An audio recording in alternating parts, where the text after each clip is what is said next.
So if I repeat certain things like we're here in Detroit, Michigan, it's just for the viewers that are not too familiar. For sure. No. All good. Yeah. So with that being said, I'm gonna have you introduce yourself to the people. Cool. Well, my name is Deontre Gray. All my friends call me Trey, so feel free to call me Trey. But I'm originally from Indianapolis, Indiana. And then I went to school at Ohio State, so I went over to Columbus, Ohio, the Ohio State. And then from there, I kind of, just navigated my own kind of like professional career and athletic career. So I went to Ohio State on a track scholarship originally. But then kind of, just going through life and then, starting to realize what I wanted to do once my track career was sort of over. I knew I wanted to be, centered around like sports, but on the business side of things. So from that perspective, I kind of started navigating all my professional experience to be sports related. So I interned like USA Track and Field, and then Ohio State Athletic Department and IMG, and then eventually got my internship at ESPN, thanks to a professional development program that I was a part of called MLT. And then from there, I had a great internship, and then decided to come back full time after I graduated in 2017. So now I live in New York City, and I work in our sports marketing department, specifically on the NBA. But been able to touch a number of things since I've been there for 3 years now. Been able to touch a number of different properties. So got to work on ESPN Plus and ESPN app and fantasy sports, all these sorts of like different things. And even got to, yeah, for sure. And it even got to like work on the ESPN brand, and studio shows, and the film The Last Dance, the early stages of that. And then eventually got over to our sports marketing group, and then NBA, MLB, XFL, pretty much everything that we kind of have to offer outside of like college football and NFL. So I've been able to have my hands on a lot of different things, meet a lot of great people, internally and externally. So yeah, that's where I'm at now. Excellent. Now, when you said Indianapolis, Indiana, and then Ohio State, I was thinking of two guys that took the path from Indianapolis to Ohio State. Being a former student athlete myself, I'm thinking of Mike Conley Jr. and Greg Oden. Yeah. So it's funny. I'm from the far east side of Indianapolis, which is predominantly, Lawrence Township. Greg Oden and Mike Conley, they went to Lawrence North, and I went to Lawrence Central. So Lawrence Central was the newer high school of the two, and during my era of high school, we were like the golden era for Lawrence sports. So we won state championship in football, state championships in track. Men and women, So we kind of got to dominate a little bit of everything, and a lot of people, a lot of successful athletes and stuff came just from Lawrence in general, but Indianapolis as well. So yeah. Mm-hmm. Now, tell us, Trey, what after track, after you were done with track, mm-hmm. what motivated or inspires you to kind of still get involved, like make it a career, like behind the scenes, like not necessarily like on the track, but like behind the scenes? What motivated you to do that? Yeah, I think it was mainly a matter of just really wanting to have something kind of like just lined up and planned. Just because like I knew a lot of friends, and just like not only on the track team, but just any sport. Because being an athlete yourself, you get to know all the athletes just throughout the school. So I knew, football players, basketball players, all sorts of things. And then, you kind of like look at the upperclassmen a little bit. And, some of them, have professional aspirations, some don't. And then there's some that like they have no idea what they kind of want to do once their kind of like athletic career is over. And I didn't really want to be in that position. So that was kind of like part of the motivation around it. And then also my career, it was a little different where I got to navigate it a little differently. And then even, every kind of career has its, ups and downs. And it was more so during the times where, I was rehabbing or from an injury or something like that, where I kind of like thought about like, okay, like now that I can't run, like it's not really an option. What can I be doing with my time, sort of thing.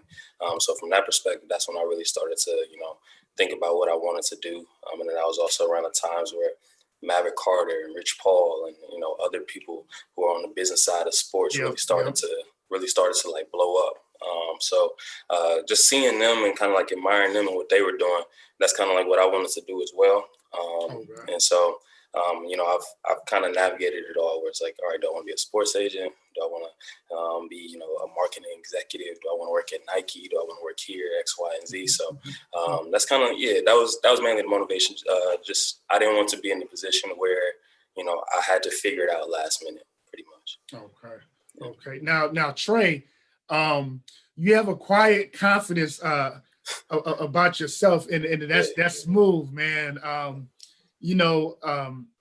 Growing up in Detroit, and Detroit is like any other Midwest city, whether it's Indianapolis, Detroit, Chicago, where for sure, in the inner city, there's a feeling of, can I do it? Can I make it?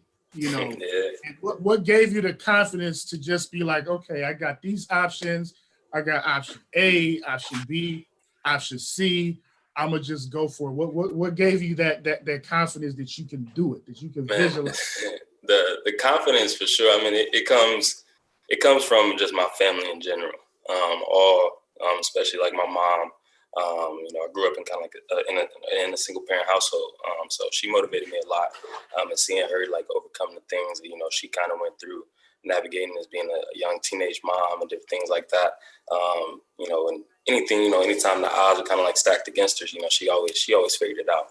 So that was like my motivation from an early age, just from day one.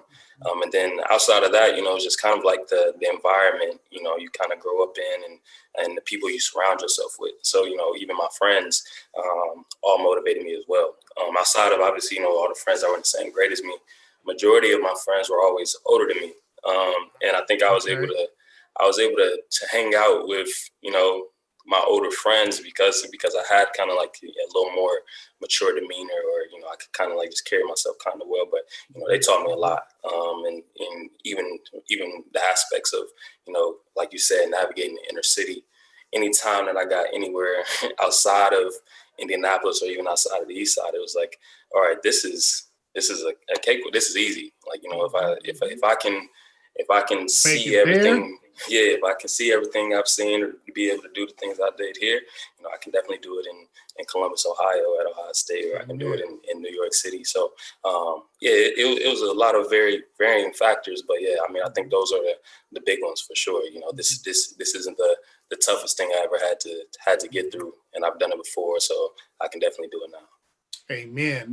Now, Trey, when I was, 14, 15 years old, 8th to 9th grade, social media wasn't quite at this level where, a kid from the ghetto can see a Trey on a Heavy Brand podcast and be like, okay, he came from such and such and he made it. Why don't I give it a shot? So, I'm real blessed to have people like you come on this podcast and share stories like that, man. Sure, no, thank you. And I mean, like you said, like it's always all full circle. It's one of those things where, even if it isn't social media, I was blessed and able to see, Black men in successful positions, and, seeing them have, the nice car, the nice house, or the nice family, or whatever the case may be.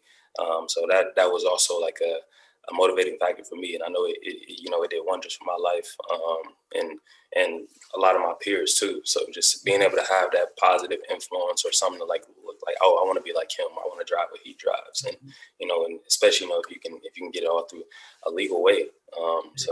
So having that kind of like thing to like admire and look up to and just connect with was very fortunate for me. Mm-hmm. Now, just making it, not everybody gets to work at ESPN, So how did it feel when you got a job offer from ESPN? Like, what kind of thoughts like went in your mind at the time? Yeah, I mean, I always try to stay humble. So I tried to like not let it get to me too much. But I mean, I think I was not that I was expecting it, but it did. It was sense of gratification just because of the fact of I knew I went into the internship wanting to have a full-time offer by the time that I had graduated school. Just from that, like I wanted to make sure I made the right connections, made genuine connections, stayed in contact with people, left good impressions, even if I only talked to them one time. So leaving the internship and leaving New York at the time, I felt good about doing all those things, regardless if I came back to New York or not. Because at first, like I had no kind of desire to live in New York at the time. It was like like I miss my car. Everything out here is expensive. Yes. Like all those sorts of different things. It was like this 10 weeks was great, but I don't really see myself doing this for 3 years like I've been doing now.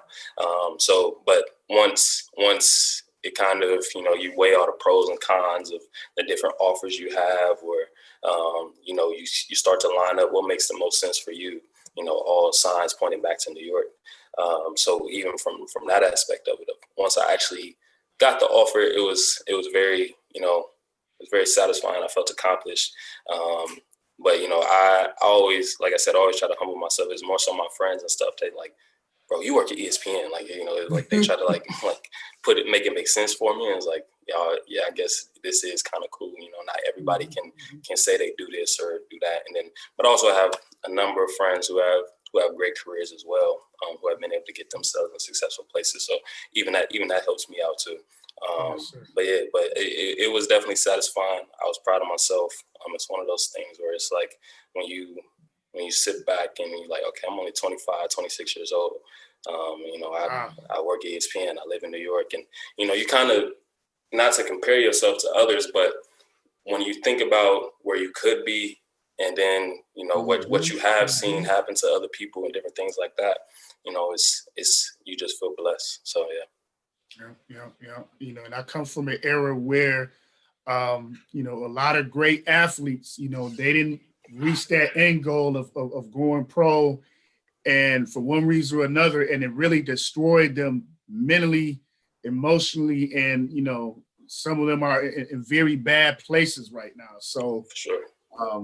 it's great to see that we can make it, quote unquote, make it without necessarily, being on TV, getting paid, $2 million or $10 million a year. There's other ways to make it. The world is so large, so many different fields. For sure. Now, this next question is more in line with one of my guests that really stood out. His name is Noah Sebit. I've seen him on YouTube. There's this basketball academy in East Africa called the Dankan Academy, and they feature different ball players. Most of them are like refugees, originally like from South Sudan. And there was a young kid out there, really talented at basketball, but he wanted to be more than just an athlete. So, I want to kind of get him involved in like mentorships.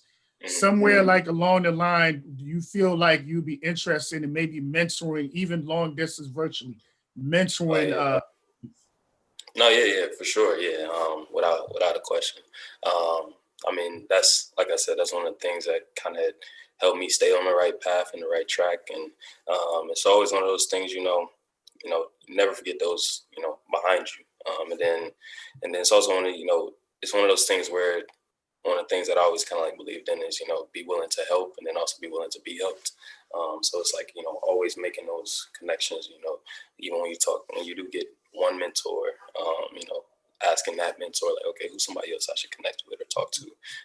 Just because, like, I don't know all the answers. They may not know all the answers, and the next person may not know all the answers, but they, you get one more dose of information from somebody else. Sure. Like I said, it's always full circle for me. So yeah, I'm more than happy and willing to mentor, talk to, connect with anybody. Because like I said, I wouldn't be where I am without my own mentors from back at home or in college or even now out here in New York. Beautiful. Now, being a person of color and just being a young individual, period. how, like, you ever get uncomfortable sometimes if you're in that room, that meeting room, that boardroom, and there's not that many people that look like you? What kind of thoughts go in your head sometimes? Yeah, nah. I think it was one of those things that I was able to identify early on, and even when I was interning. But like at ESPN, um, like I said, you're right. It's not a lot, especially not in the marketing department. There is, we have people, executives in, sales or in production, that run studio shows and different things like that. But as far as like in our actual marketing department, my VP is a Black man. But it's only so many of us. But it was one of those things where I always looked at it as a pro and a con, because obviously you're going to stick out, and you know they'll want your opinion and your voice to be heard. But sometimes you can look at it two ways, where it's like, all right, you're only asking me because I'm the Black person in the room, or whatever the case may be. Or you can look at it as like, no, I need to speak up. I need to share my opinion, share my voice, because if not, and this does, get out the door, or, my people aren't represented authentically, it's also a reflection of myself. And somebody else may never know that, but like internally, like within myself, like I'll know for a fact, like I played a part in that, and I kind of like let that slide just because I didn't want to speak up, or because I was intimidated, or whatever the case may be. So no, it was definitely, it's kind of intimidating at first, but then it's also one of those things that you can turn a con into a pro, where it's like, no, like, this is how you get yourself, not only noticed in the recognition, but people start to respect you more, and especially the more and more you can share your thoughts and your ideas and opinions, because a lot of things, you have valuable things to say, and Yes. you'd be surprised by how much someone may not actually know, or the generational gap, or the racial gap, and like somebody might not be completely aware how something may come off offensive, or how something might upset someone, or whatever the case, how it can be looked at in a different lens, just because if you go your whole life and you only have kind of like this one like ideology on something, or viewpoint on something, you never hear it from a different perspective, or somebody else from a different background, or other side of the world, country, or even kind of like an income perspective. Now, as far as like your regular, your regular day in the life, what does a day in the life of Trey Gray look like from 7 a.m. or even earlier to like 4 or 5 p.m.? Yeah, I mean, it's a lot different now, during the whole pandemic situation. Yeah. So I mean, now my days is I'm pretty much at home most of the time. I try to get out as much as possible to hang out with friends, or just get some fresh air, or whatever the case may be. But yeah, I guess I can answer it two ways. But in a normal day, in normal life, I get up probably around like 7:30, 8 o'clock, and then that's when I try to either grab some food, just get dressed and everything, and then go get on the train. Have like a 45-minute commute, or whatever it is, to the office, and then it's a pretty typical work day. 9 to 5, 9 to 6, whatever the case may be, depending on what time of the year it is and how busy you are work-wise. And then from there, I try to go to the gym. I listen to music a lot, podcasts, and even just different things. Try to read books from time to time. I don't read them as much as I used to. I used to read them like all the time. And then outside of that, watching movies, listening to music, hanging out with friends, anything that just kind of I can separate my professional life and personal life, and just kind of unwind, sit back, and relax a little bit, and then just really make the best of everything. But like during the pandemic, it's like, all right, wake up, go from my room to the living room, work, sit on Zoom calls and different things like that, and then force myself to go outside, because especially at the height of it, when people were scared to go out, it was like, I'd spend 3-4 days just sitting in my apartment, and thankfully I have a roommate, so I had somebody to talk to. But it was it was a lot of FaceTime calls and a lot of like just different things where it's like, I just need to talk to somebody, some sort of social interaction. But yeah, it's a lot different now. But I say during the pandemic, I was working out a lot more again, reading a lot more again. And then just finding different ways to just stay connected with friends and family and good stuff like that. Okay. Well, we hope you add Heavy Brand Podcast to your playlist to podcast. For sure. It's definitely out of the norm. It's definitely a different podcast from podcast. Now, being a former track star, do you still get busy as far as, conditioning, burpees, running in place and all that? Not nearly as much as I used to.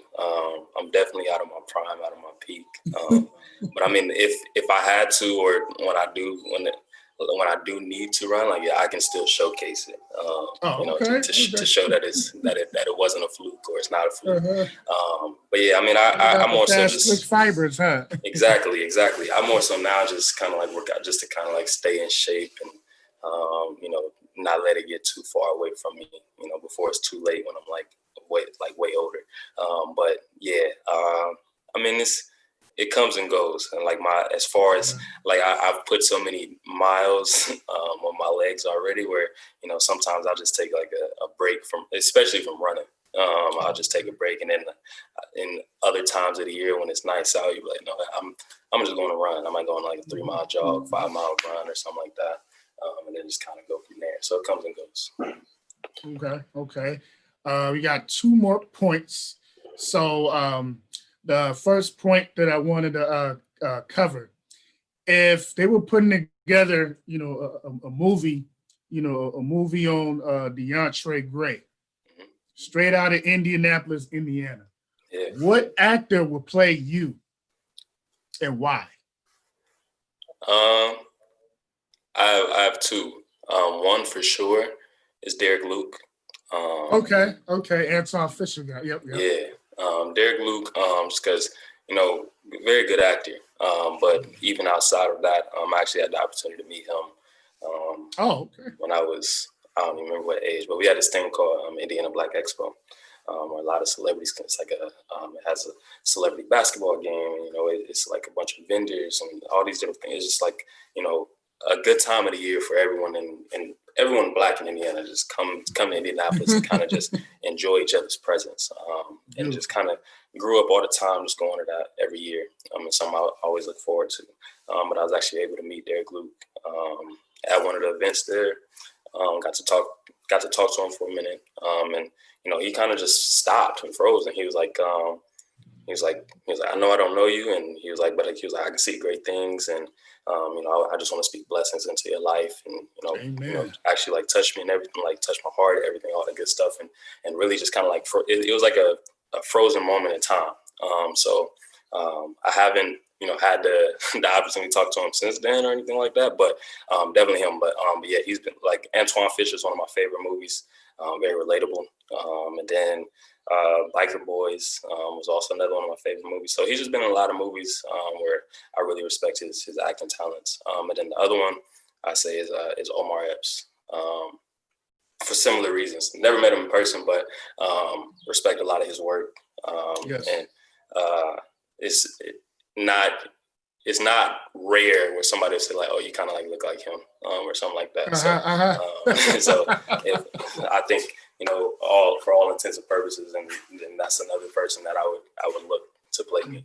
But it's also, you're in New York, and he's a native New Yorker. So. Exactly. So I mean, like you had the movies like Juice, and they're just classics. You just have to respect them. But as far as it's a lot of like up and coming actors as well that I wouldn't mind, just playing me.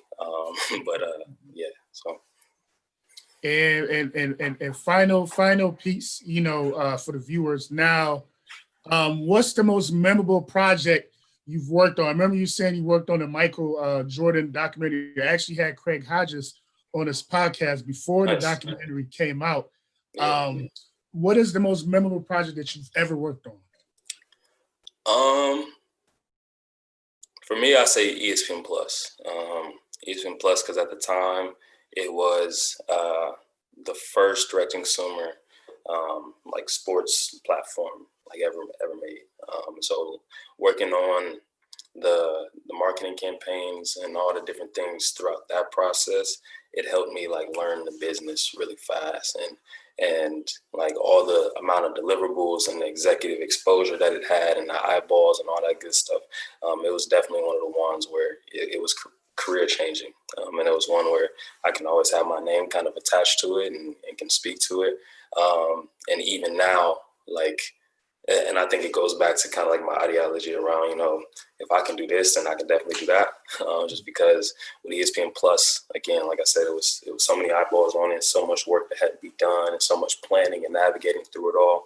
Where any kind of project that I get now, like, yes, it's still a lot of work, and it can be kind of like intimidating, or like, oh, I'm about to be super busy. But if I really think about it and compare it to ESPN Plus, it probably falls just a little bit short as far as how challenging it may have been at the time. So that's ESPN Plus for sure. And then even outside of that, the other side of it, kind of seeing the success and hitting 1 million subscribers in record time, and 2 million subscribers, and then it just kind of climbed, and it was one of the ones that like it really impacted the business, like especially for like as everything is based off of TV viewership. And, it's like everybody's cutting cable and all these different things. Seeing the success of our direct-to-consumer platform really take off and being a part of that is definitely my favorite. And then outside of that one, though, I do have one more for sure. And this is probably one of the most recent ones. Was during all the George Floyd, Breonna Taylor, and all the different things of that, and companies sending out social justice messages and making these different commitments and stuff like that. Working on the NBA, I had the luxury of you have the luxury of also tying your branding and marketing to match what the players in the league that you were marketing are doing. So that was during the time where all the players were doing protests and different things like that. So I got to actually lead our social justice message from a creative perspective. And it was called Never Just a Game. And we showed all the players who were out in the streets protesting, and got to work with Maria Taylor and Jalen Rose to really tell and the whole entire NBA Countdown crew and the production teams at ESPN to really tell the story of ESPN is with you, especially NBA on ESPN in the marketing department. So being able to strategize and communicate that to executives, and releasing it on Juneteenth, and all of that was like very strategic and intentional, and getting to lead that was something where I felt like it was important. Again, not having a lot of Black voices within the department, being able to actually be a Black man and then be able to lead that process was definitely heartwarming, fulfilling. And it felt like, if you have these great careers, these great jobs, these great platforms, being able to use your voice and articulate that out to the world was important.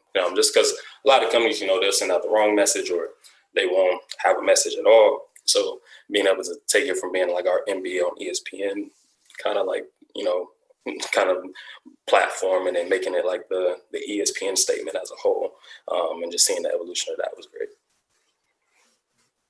Now, to conclude this episode, what advice would Deontre Gray have for our youth, our youth of color that are, on the fence about continuing their education?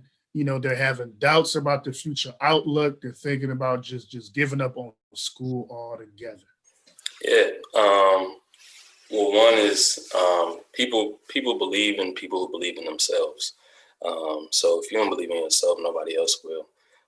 So I'd say first it starts off as like an internal reflection of you, and also never let someone make you feel like you don't belong somewhere, regardless of how you got there, or what it took to get there. What the part that matters is once you're actually there and what you do with the opportunity. So if it takes you 5 years and decide to go back to school, or 10 years to get back to school, at the end of the day, everybody, gets that same degree. It doesn't tell you, when you came, when you went, how you got there. So, people can write a book about their life and you still wouldn't understand their full story. So never let someone, make you feel like you don't belong somewhere. So I say, just continue to believe in yourself, and then also, be your own biggest advocate. So be able to have those conversations and articulate your value, and why something is important to you, and why you should be, getting that job or going back to school or getting that promotion, whatever the case may be, be able to really understand and do all of that. But I mean, at the beginning of the day, it all starts with you. It all ties back to you. So just kind of believe in yourself, pray about it, reflect on it, and then just kind of go from there, and see what unfolds. All right. Trey Gray, thank you so much for blessing Heavy Brand Podcast with your presence and words of wisdom, man, and continual blessings on your end, my friend. Sure. Thank you for having me. I appreciate it. Appreciate you. Take care. Have a good one. So.